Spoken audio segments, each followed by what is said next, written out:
7월 5일 영업팀 직원들에 대한 확정 기여형이죠. 기여형이면 퇴직 급여고요. 영업팀이니까 800건대죠. 퇴직 급여는 비용이에요. 차변이죠. 그리고 보통예금에서 이체하여 납입하였다. 그럼 우리의 보통예금이란 자산에서 돈이 나가는 거잖아요. 자산이 감소되는 거니까 대변으로 가겠죠. 차변에 퇴직 급여 800건대, 대변에 보통 예금 금액은 140. 보이세요? 다음 7월 25일이요. 보훈 상사의 외상 매출금을 받았어요. 외상 매출금이라는 건 매출을 했어야 돈을 받지 못한 거잖아요. 앞으로 받을 거 자산입니다. 자산. 근데 걔를 받았죠. 자산을 받았으니까 없어지죠. 외상 매출금 보훈상사, 거래처 보훈상사 들어가고요. 550만 원은 어음으로 받았대요. 어음을 받으면 바드러움이죠. 바드러움은 나중에 만기가 되면 돈을 받을 수 있는 자산이죠. 자산. 외상 매출금이란 자산은 없어졌고요. 바드러움이란 자산 생겼고요. 보통예금 계좌로 입금을 받았잖아. 그럼 보통예금에 돈이 들어왔다는 얘기죠. 보통예금이란 자산이 증가를 했으니까 차변이 되겠죠. 차변에 바드러움 보훈상사 550만원, 보통예금 440만원. 그럼 총 우리가 받은 외상매출금은 990만원이 됩니다. 8월 성시 자금 부족으로 인하여 바드러움을 만기 이전에 할인받았어요. 바드러움은 만기가 돼야 돈을 받을 수 있는 거잖아요. 근데 우리가 당장 돈이 필요해. 그럼 은행에 싸게 처분하죠. 자, 할인입니다. 할인. 또 여기서 말씀드리면 할인은 세 가지 종류가 나오죠. 외상 매출금 할인하면 매출 할인이고요. 외상 매입금 할인하면 매입 할인이고요. 바드러움 할인하면 뭘 한다? 매출 채권 처분 손실이라고 하죠. 이게 이제 가장 외우기 힘든 계정 과목. 자, 바드러움을 은행에 팔았어요. 그럼 바드러움이란 자산이 없어집니다. 바드러움 거래처 들어가죠. 재원 5천만원. 근데 아직 만기가 멀었잖아요. 다 주지 않는다고 했죠. 우리는 500만원 빼고 나머지만 보통예금으로 받았죠. 그럼 보통예금으로 받은 게 4,500만원. 그럼 500만원은 뭐라 하느냐? 바드러움을 우리가 매출 채권이라고 하죠. 매출하면서 바드러움 걸립니다. 그래서 매출 채권을 은행에 팔았어요. 처분했어요. 하지만 뭐를 봤어? 손실을 봤죠. 그래서 말 그대로 이어서 매출 채권 처분 손실. 10월 3일 단기 투자 목적으로 미약건설의 주식으로부터 배당금이 확정되어 보통예금으로 입금되었다. 보통예금에 돈이 들어왔죠? 보통예금이란 자산의 증가니까 차변이고요. 우리가 뭐를 받았어요? 만약에 이자를 받았다 그럼 이자 수익입니다. 우리는 배당금을 받았죠? 그래서 뭐라 한다? 배당금 수익이라고 합니다. 배당금 수익 230만원. 10월 30일 재무팀 김가연 팀장의 급여죠. 그럼 급여죠. 우리가 사무직의 월급은 급여라고 하고요. 만약에 이 사람이 생산부야. 생산부 팀장이야. 그럼 뭐로 한다? 임금으로 하시는 거예요. 그래서 급여 보통예금에서 이체했는데 공제를 한단 말이에요. 그래서 급여 지금 제가 이 급여 공제 나오면 무조건 쓰셔야 된다고 그랬죠. 급여 대변의 예수금 이게 무조건이에요. 짝꿍이에요. 짝꿍. 급여가 나오면 예수금이 안 나올 수가 없어요. 급여 지급시 무조건 세금 때 회사에서 떼지만 같지는 않아요. 회사에서 잠깐 보관했다 나가는 돈이죠. 어차피 내일 돈 부채입니다. 그래서 급여가 얼마냐? 급여계에 써있죠. 490만원. 그 다음 대변에 보시면 공제한 이 공제 금액이 예수금이죠. 나머지 451만 8,920원은 보통예금에서 지급하였다. 그래서 차변의 급여가 490이고요. 대변의 예수금 38만 1,080원 공제한 나머지는 보통예금에서 이체하였다. 12월 21일 사채를 발행을 합니다. 우리가 발행하는 거는 사채하고 자본하고 그죠? 사채하고 주식하고만 발행을 합니다. 나머지는 발행 아니에요. 사채든 주식이든 발행을 할 때 무조건 뭐로 해라? 액면금액으로 합니다. 그래서 사채 액면금액 800만원짜리를 발행을 했는데요. 당좌이금 계좌로 입금된 게 845만원이에요. 이렇게 비싸게 발행한 거를 뭐라 한다? 사채 할증 발행이라고 하죠. 그리고 액면금액보다 싸게 발행하면 사채 할인 발행이라고 합니다. 쟤는 사채 할증 발행 차금이 45만원이 발생을 하죠. 사채는 부채예요. 대변입니다. 사채 800만원. 당좌이금으로 입금된 금액은 845만원. 45만원의 사채 할증 할증 발행 차금이고요. 반대는 사채 할인 발행 차금입니다. 7월 20 수출이죠.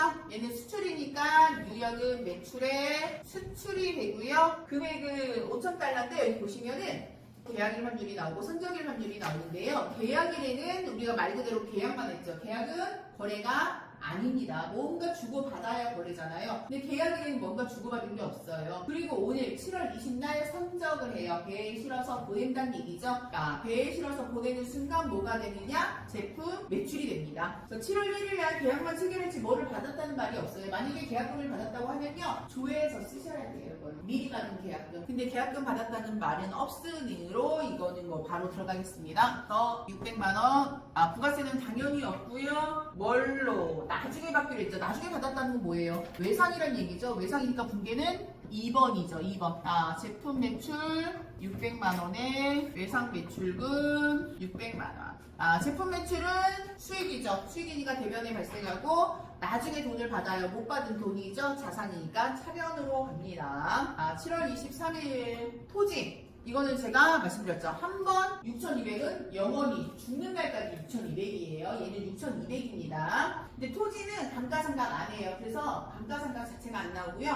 위에는 뭐냐? 위에는 실제 거래 금액이죠. 실제 거래 금액은 6,500이에요. 6,500에 매각했다고 했잖아. 그래서 얘는 6,500을 쓰시면 되세요. 그리고 여기 보시면은 제가 아까 토지는 면세라고 말씀드렸잖아요. 보시면 전자계산서예요. 전자계산서. 세금 계산서는 과세잖아. 세금 계산서는 과세지만 계산서는 뭐다? 세금을 안 낸 거니까 면세예요. 계산서는 면세입니다. 그래서 얘는 팔았죠. 그래서 매출의 면세예요. 매출의 면세. 위에 금액은 6,500 실제 거래 금액이에요. 6,500 받고 판 거예요. 팔았어요. 토지 팔았죠. 근데 토지는 얼마? 6,200 죽는 날까지 뭐. 3,000만 원은 보통예금으로 받았고요. 보통예금 3,000만 원. 나머지는 못 받았죠. 나중에 받기로 했죠. 뭐다? 미수금이죠. 미수금이 얼마? 3,500. 그죠? 우리가 6,200짜리를 6,500에 판 거잖아. 300만 원의 유형자산 처분 이익이 발생을 합니다. 확인되셨어요? 8월 10날 보시면요. 홍보하기 위하여 광고 선전비 800번대죠. 카드로 결제했으니까 미지급금이고요. 얘는 카드 명세서죠. 우리가 홍보를 제공을 받은 거잖아. 매입에 우리가 뭔가 제공을 받으면 매입입니다. 그래서 홍보라는 거를 제공을 받았고요. 그리고 카드인데 부가세를 냈죠. 그러니까 매입의 카가가 되겠죠. 유형은 매입의 카과. 카가는 금액 440만원 써주시면 되세요. 440만원 쓰시면 400만원, 40만원 나눠지고요. 차변의 광고 선전비 800번대 400만원, 부가세 대급금 40만원, 대변의 미지급금이고요. 카가 같은 경우는 카드 나오잖아. 그죠? 우선 이 분계의 거래처는 광고닷컴이에요. 광고. 거래처는 광고닷컴으로 하시고요. 밑에 카드는 현대카드로 해주시면 되시죠. 가는 왜? 카드로 가잖아. 그죠? 카드에 가서 해주시면 되고, 분계는 카드니까 몇 번 해주신다? 분계는 4번 해주시면 되시죠. 4번. 8월 17일 원재료를 구입 매입했죠? 매입의 세금 계산서니까 뭐 얘는 매입의 과세죠. 매입의 과세 금액은 1,200만원에 부가세 120. 원재료 어음 주고 나머지 외상이죠. 우리가 어음을 발행했으니까 지급 어음 500만원에 나머지는 돈을 못 줬대요. 그럼 외상 매입금이 820만원. 그래서 이형 헷갈려. 돈을 못 줬대요. 그러면 미지급금? 근데 원재료잖아. 원재료는 미지급금이 나올 수가 없죠. 얘는 분계가 혼합 3번 되겠죠. 8월 28일 업무용으로 사용하는 냉장고를 부가세 포함 현금으로 구입했고요. 현금 영수증 받았어요. 현금 영수증 받았고 부가세 냈죠. 우리가 냉장고를 샀죠. 매입의 현과, 매입의 현과. 현가는 550만원 그대로. 비품이 500만원에 매입이니까 부가세 대급금이 50. 현금으로 지출했으니까 분계 1을 해주시면 되시죠. 대변의 현금 분계 1 하시면 대변에 현금 나오고 출금이라고 나오고 우리 원재료 나오는 거 비품으로 바꿔주시면 되세요. 11월 8일 인출금은 그죠? 인출금 사장이 개인적인 용도로 쓴 거예요. 근데 걔는 어디에서만? 2급에서만 나와요. 개인회사에서만 나옵니다. 1급에서는요, 사장이 개인적인 용도로 쓴 걸요, 가지급금으로 처리합니다. 그리고 가지급금은 불공이에요, 불공. 사업과 관련이 없는 지출입니다. 얘는 김영순이 호텔 결혼식장 대관료 업무 관련성 없음. 그죠? 그 불공, 이게 그래서 불공이라는 얘기예요. 사업과 관련 없는 지출, 불공. 당사의 보통예금 계좌에서 이체하여 지급하고, 우선 얘는 매입의 불공이에요. 불공 사유는 2번. 사업과 관련 없는 지출 해주시면 되시고요. 사장이 개인적인 용도로 쓴 거를 가지급금이라고 합니다. 우선 불공은 부가세가 따로 안 나오죠. 그래서 금액은 위에 2,500만 원에 250만 원 입력을 하시는 게 맞아요. 부가세 따로 나오는 게 맞아요. 하지만 불공은 부가세를 냈으나 공제받지 못하는 게 불공이잖아요. 그래서 분계가 2,750이라고 나와요. 불공은 부가세가 안 나오는 게 정상입니다. 우리가 아까 부가세 신고를 했잖아. 그죠? 부가세 신고는 부가세 예수금에서 부가세 계급금 뺀 거를 납부하는 게 부가세 신고잖아요. 근데 빼주지 않는다는 게 불공이에요. 그래서 가지급금 거래처, 이 분계는 거래처를 대박호텔로 하시는 게 맞아요. 대박호텔에 돈을 준 거잖아. 분계의 거래처는 대박호텔이고 가지급금의 거래처만 김영순으로 바꿔주시는 거예요. 항상 사장이 개인적인 용도로 쓰시면 이렇게 주시는 거예요. 거래처는 실제 돈을 주고 받은 데를 하시고요. 가지급금의 거래처는 사장으로 무조건 바꿔주시는 거예요. 또 대변에 보통예금. 수정 11월 12일 호호꽃집에서 영업부 사무실에 비치할 목적으로 구입한 공기청정기 뭐라 그래요? 소모품? 비로 하래요. 영업부니까 800번 뗍니다. 전자계산서 면세점 세금계산서 나왔으니까 어디 들어가세요? 메인 매출 전표 들어가시는 거예요. 11월 12일 입력이 되어 있습니다. 얘는 지금 전자계산서예요. 그래서 이 유형을 먼저 바꿔주셔야 돼요. 과세 아니죠. 면세죠. 매입의 면세 53번으로 10만원 금액도 바꿔주세요. 10만원. 분계는 혼합 맞죠? 밑으로 내려가시면은 원재료라고 나와요. 원래 우리가 유형 바꾸면 분계가 원상복귀 된다고 그랬잖아요. 소모품비 800번대로. 대변에는 보통예금이죠. 보통예금. 차변에 소모품비 830번, 대변에 보통예금 해서 10만원으로 바꿔주시면 되세요. 우리가 한 번은 과세를 면세로 바꿨고요. 이렇게 유형 바꾸면 분계도 바뀐단 말이에요. 12월 12일 본사 건물에 엘리베이터를 설치를 했대요. 엘리베이터 설치하면 어떻게 돼요? 건물의 가치가 올라가죠. 그러니까 자본적 지출이에요. 근데 수선비로 했대요. 보시면 부가세 포함, 그럼 얘도 매일 매출 전표인 거예요. 건물에 엘리베이터를 설치하고 지금 수선비로 했어요. 하지만 이 분계는 뭐다? 건물의 자본적 지출이다. 그러니까 뭐로 처리해라? 건물로 처리해라 이거죠. 자본적 지출은 자산의 포함. 그래서 수선비로 되어 있죠. 밑에 보면 수선비로 되어 있는 거를 건물로 바꿔줘라. 3번 법인세. 들어갈게요. 결산자료, 결산재무제표에 결산자료 입력 들어가세요. 결산자료 입력. 몇 월부터 몇 월? 1월부터 12월이에요. 12월부터 12월 하시면 안 됩니다. 1월부터 12월. 이렇게 자료가 나오죠. 법인세는 어디로 가시나? 맨 아래로 가세요. 법인세 등 하고 나와요. 맨 아래로 가시면 법인세 등 상납세금 추가 대상에 보이시죠? 제가 누누이 말씀드렸죠. 결산 전 금액 700만원. 그죠? 묻지도 말고 딱 그 옆에 그대로 쓰시라고 그랬죠. 결산 전 금액을요 그대로 결산에 반영을 하실 거예요. 700만원 그대로 쓰세요. 법인세가 총 얼마?